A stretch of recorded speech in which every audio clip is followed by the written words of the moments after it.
మా కొరకై సమాధానంతో ప్రార్థించాలి. ఈ మూడు మూడు అర్థం ఏంటంటే నీ జీవితంలో నా జీవితంలో మూడు మూడు ఏంటంటే ఒకటి దేవుడు, రెండోది సంఘము, నీతి పరిపాలిస్తున్న దేవుడు.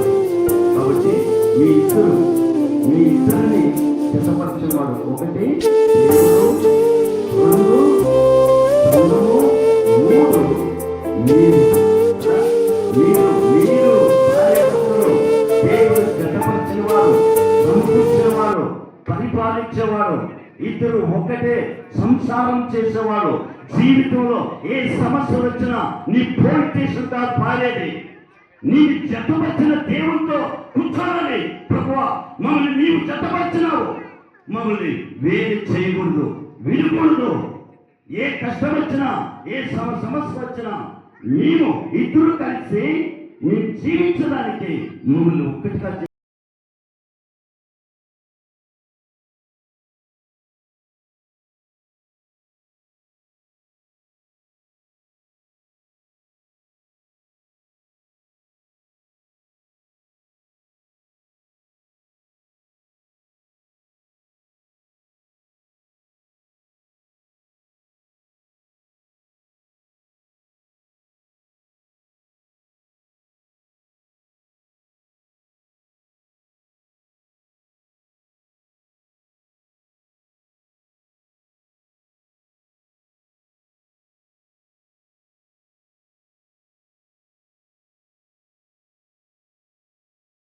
వేదనలో ఉన్నవారు సకల ప్రజలను దేవుడు సన్నిధికి వారిని సమాధానంగా నడిపించే నాయకుడు.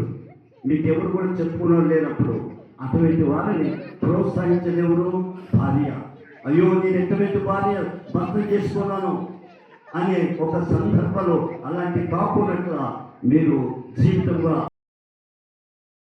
ఒక్క ఇప్పుడు ఏమిస్తున్నారంటే సంసారస్తులుగా మీరు సంసారస్తులుగా మీరు జీవిస్తున్నారు.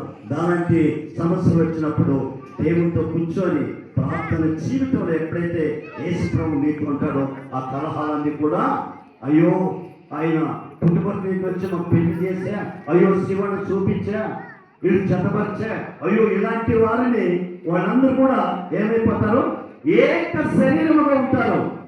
తల్లిదండ్రులు విడిచి అమ్మాయ తన అరీషణ అడ్డుకుంటుంది, ఆస్తిని వదిలేస్తుంది, అంతస్తుని వదిలేస్తుంది, అన్నదమ్ములు వదిలేస్తుంది, బంధు బంధువులు వదిలేస్తుంది, సర్వ ప్రజలు కులము మతము ఏదనుకున్నాక నా బలవ భర్తనే సర్వస్వం అని అమ్మాయ తన జీవితంలో వచ్చినప్పుడు అదే సేవ చెప్పాలంటే నా సర్వస్వము, బంధు బలము, కులము, మతము, జాతి ఏది లేకుండా నన్ను నమ్ముకొని వచ్చిన భార్యకి నేను చక్కగా చూసుకోవాలని అభిప్రాయం ఎవరుకుండాలి, అదేసుకుండాలి. తర్వాత అమ్మ ఎట్టుంది, తన బంధువులు పడగమిచ్చి అరేసు ఆస్తిని వదిలేసి తన ప్రజలు వదిలేసి నన్ను భర్తగా నన్ను భార్యగా స్వీకరిస్తున్నారు.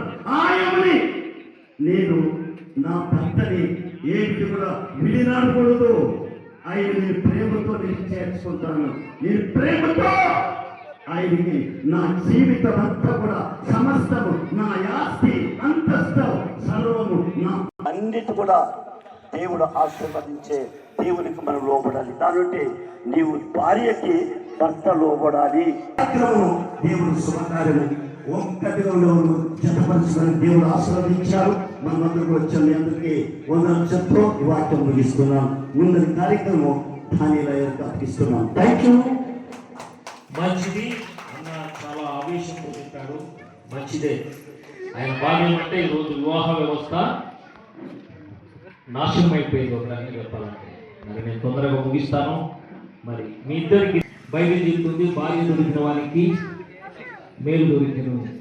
హరీష్ చాలా మేలు పొందుకున్నాడు. ఎందుకంటే బైబిల్ ఏముందంటే బైబిల్ గ్రంథం ఏం చెప్తుందంటే, పురుషులారా మీ సొంత భార్యలు మీరు ప్రేమించండి.